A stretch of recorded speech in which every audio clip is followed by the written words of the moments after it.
नारी जीवन धारा और संतति का सृष्टि कारक कार्य और वही प्रेरणा भी है, वही दिशा भी है। किसी कार्य को संपादित करने के लिए वो प्रेरित करती है, क्योंकि ये सारा जो जगत है, संसार है, उसी का है, देवी का है, उसी में सब कुछ मिलता है। इसीलिए प्रसाद जी ने कहा कि नारी तुम केवल श्रद्धा हो, विश्वास रजत नर पत्थर, पीयूष स्रोत सी बहा करो, जीवन के सुंदर समतल। यहाँ पर परंपरा अनुसार गोवर्धन को जगाया जाता है। गीत भी गाती हैं महिलाएं। गीतों में वह उनको जगाती हैं, जागृत करती हैं। यह भी कहती है कि उठो गोवर्धन बाबा उठो, तोहरे सुतल भइल 4 महीना सोए हुए हुआ, तोहरे बिना, तोरे उठला बिना बिहर बेटी ससुरा न जाने और बिहर लड़का के गौना न होला। तो जागो हो गोवर्धन बाबा, जागो। लड़किया के बर खोजे के बाद दुर्गम रास्ता बा, नदी बा, जंगल बा, झाड़ी बा, ओसे दूसरा गाँवे जाए के बाद इतना कठिन रास्ता बा कि वो कैसे पार हुई। 4 महीना से तू सुतल बड़ो, अब उठत नहीं कर, जागत हो, जागो, याद करो, तोरे सुतला के वजह से कौनो शुभ के काम नहीं करो। गोवर्धन बाबा जागो, जागो, उठो, जागो, और जब जगबो तब कौनो काम।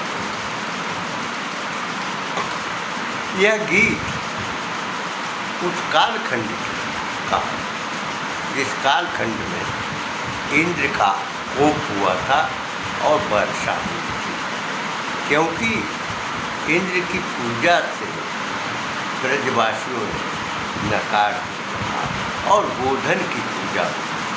गोवर्धन पर्वत जिसकी परिक्रमा आज भी सब लोग करते हैं, 5 बार करते हैं। लंबी परंपरा है परिक्रमा की, ये साधना भी है। तो गोवर्धन पर्वत को भगवान कृष्ण ने अपनी उंगली पर उठाया था और राधा ने जितने वृद्ध थे, जितनी गायें थीं, पशु थे, उनको गोवर्धन पर्वत के नीचे खड़ा किया और इंद्र की घनघोर वर्षा में उन्होंने रक्षा की। वहीं से गोवर्धन की पूजा हुई।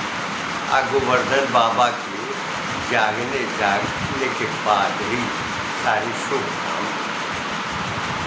यहाँ मैं यह भी बताना चाहूँगा कि यह हमारी परंपरा में है और जिसकी स्मृतियाँ आज भी नारियों के मन में, जितने भी व्रत हैं, पूजा है, निष्ठा है, उसका पालन ये देवियाँ कर रही हैं। यद्यपि कथित आज़ाद भारत में ईसवी सन लागू करके, कायम करके अब पुरुषों को भिन्न किया गया। उनकी स्मृति में तो कम रहता है, लेकिन साथ ही तिथियाँ और संवत उनकी स्मृति में रहता है। एकादशी, द्वादशी, त्रयोदशी। तो यह जो हमारी परंपरा है, हमारी संस्कृति है, उसको ढोने वाली, वाहन करने वाली ये नारियां हैं, देवियां हैं, जिनकी वजह से हमारा जो राष्ट्र है वह सुरक्षित है, हमारा देश सुरक्षित है। राष्ट्र भावना का प्रवाह सतत आज भी विद्यमान है। उसके कारक है नारियां, और साथ ही कारक हैं वैदिक पौराणिक औपनिषदिक और रामायण और श्रीमद् भागवत के परंपरागत प्रवाह, यानी संपूर्ण संस्कृत वांग्मय जो हमारे भीतर बह रहा है वो कारण, उसी वांग्मय का गोवर्धन पूजा का उल्लेख। गोवर्धन पूजा के समय यही गाया जाता है भोजपुरी में कि आप उठिए,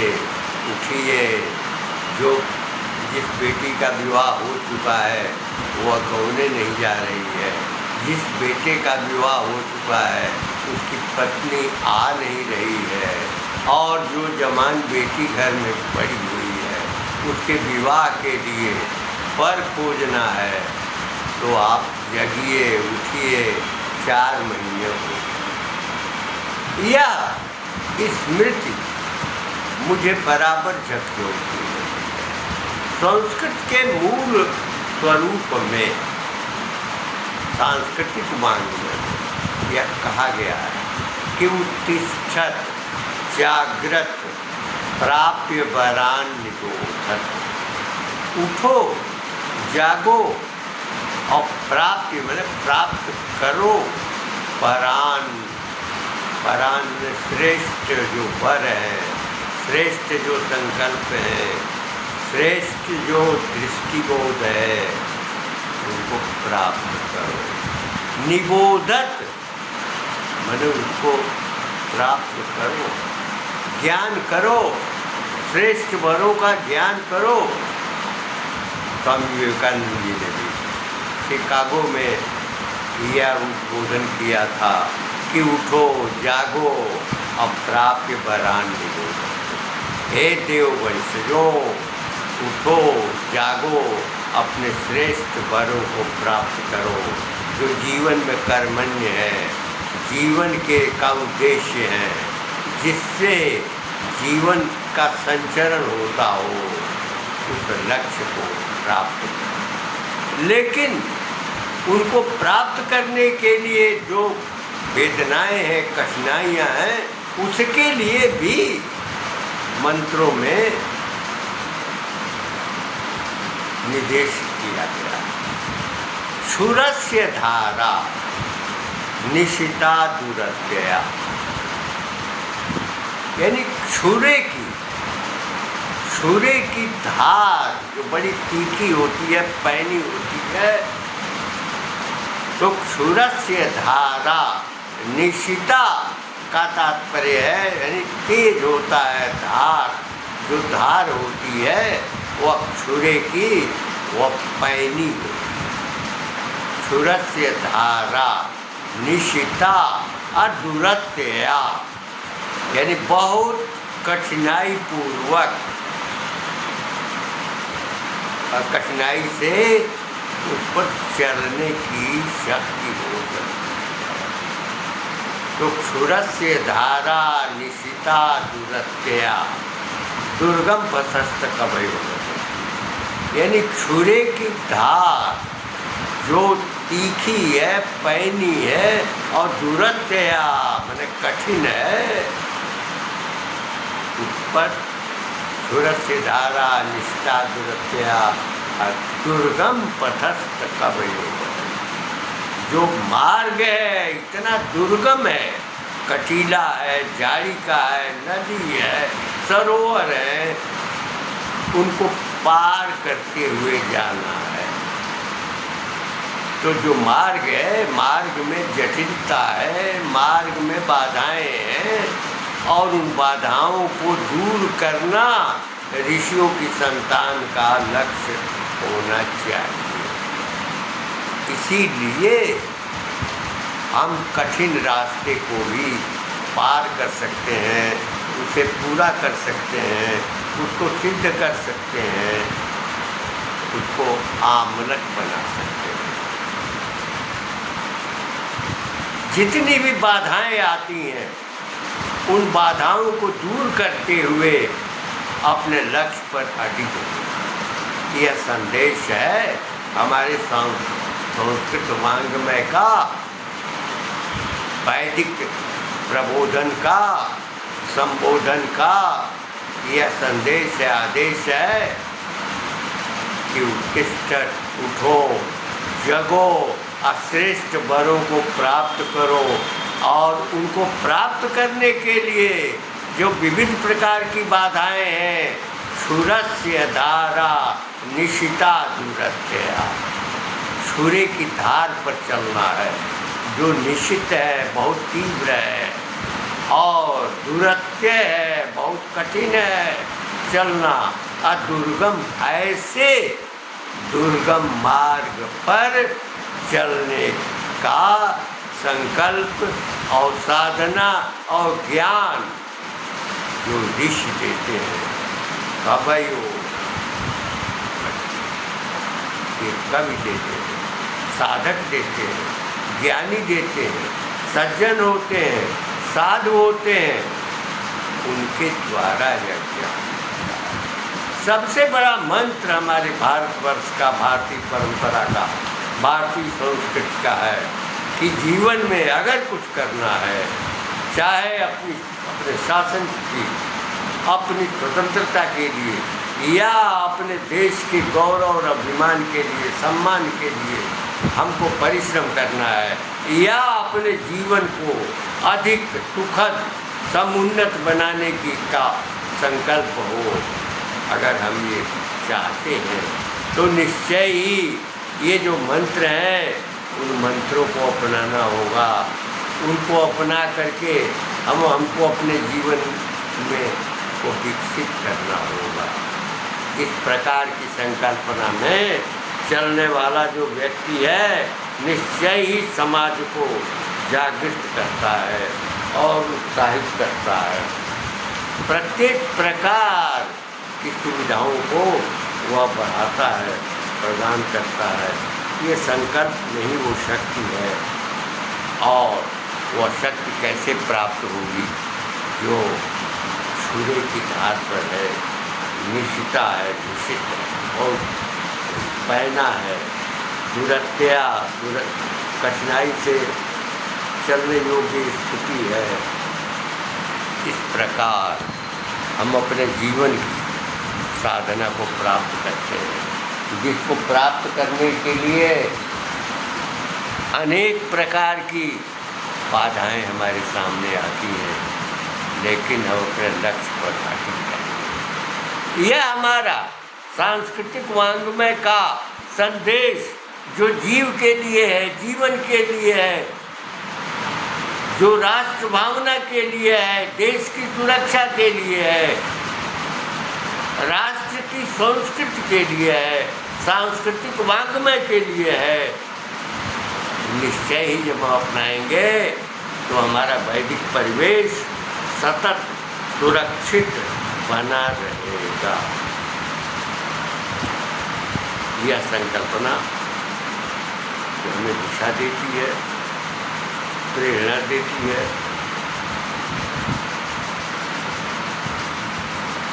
उत्साह पैदा करती है, चैतन्य पैदा करती है। स्वामी विवेकानंद ने शिकागो में यह उद्बोधन पूरे विश्व को सार्वभौमिक उनका ज्ञान था। स्वामी रामकृष्ण परमहंस के वह शिष्य थे, लेकिन भारत को दिशा देने वाले, ज्ञान देने वाले, प्रबोध करने वाले स्वामी विवेकानंद आज भारतीय राष्ट्र की, भारतीय संस्कृति की धारा के नायक माने गए। स्वामी दयानंद सरस्वती ने आर्य समाज की स्थापना की और जगाया था भारतीय राष्ट्रीय स्वातंत्र आंदोलन को स्फूर्ति प्रदान।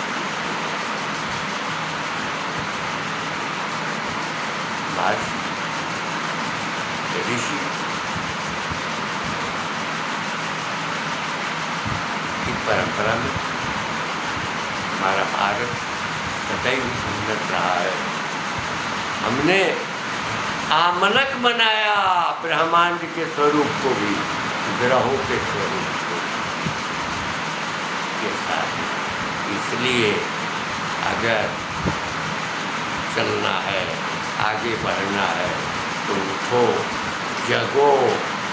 जो श्रेष्ठ वर है, जो हमारे पुरुषार्थ हैं, धर्म, अर्थ, काम, मोक्ष, चारों पुरुषार्थों को प्राप्त करो।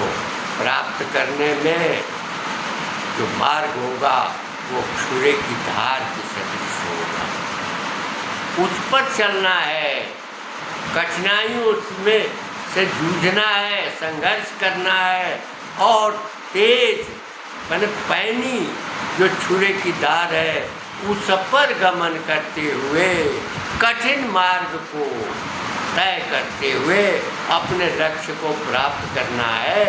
क्योंकि यह कहा भी गया है कि दुर्गम यानी कठिन, जहाँ नदी है, नदियाँ हैं, जहाँ नाले हैं, नाद है, जहाँ पर जंगल है, झाड़ी भी है, उन झाड़ियों के बीच से, कटीली झाड़ियों के बीच से अपना मार्ग बनाते हुए अपने लक्ष्य को प्राप्त करना, अपने पुरुषार्थ को प्राप्त करना, और उसके द्वारा अपने राष्ट्र और अपने देश के गौरव को समृद्ध बनाना। यह जीवंत संदेश आज भी हमारी संस्कृति का पाठ है और दिशा दे रहा है। लाखों वर्षों से उसने प्रेरणा दी है। इस नाते ही भारत में जन्म लेने के लिए देवता भी कामना करते हैं और गीत गाते हैं। देवता भी भारत भूमि की